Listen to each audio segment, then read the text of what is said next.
Okay, I wanted to do a quick video on the IACV Delete, the old style. This is a 1987 E5 4Runner, and I was having idle issues, and I am just trying to get rid of any and every air hose that I can. So I decided to try to delete the IACV. It is the older style, so you can't buy new ones. If yours is bad, your only choice is to buy a used one on eBay for about $350.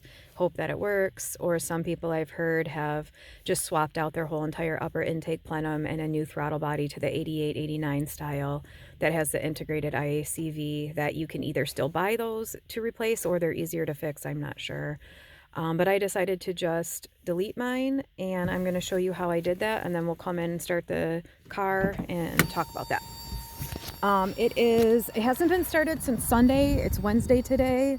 The weather has been complete ass. It's 8 degrees right now, and it's -10 wind chill, so it's cold.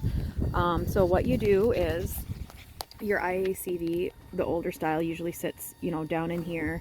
It's got 2 air hoses. You're gonna just take the whole valve out, all the hoses.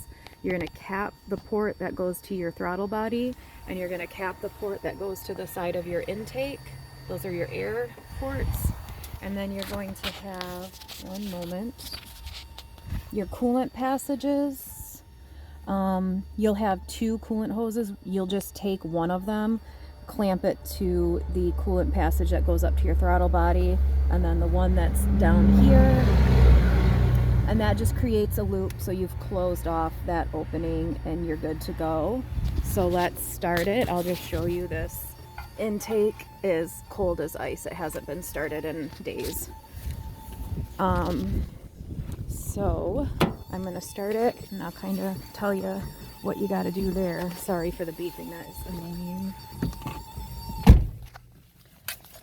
Alright, let's get this baby going.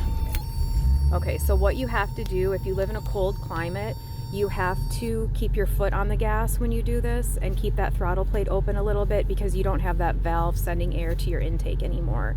That's the only problem I've found with this, is you can't just start the vehicle and walk away and go in the house. You have to keep your foot on the gas a little bit. I try to keep it above 1,000 for 2 minutes, literally 2 minutes. But I would never start my vehicle with the keys in it running and walk away anyway, so this is not something different than I would normally do, so it's not a problem for me.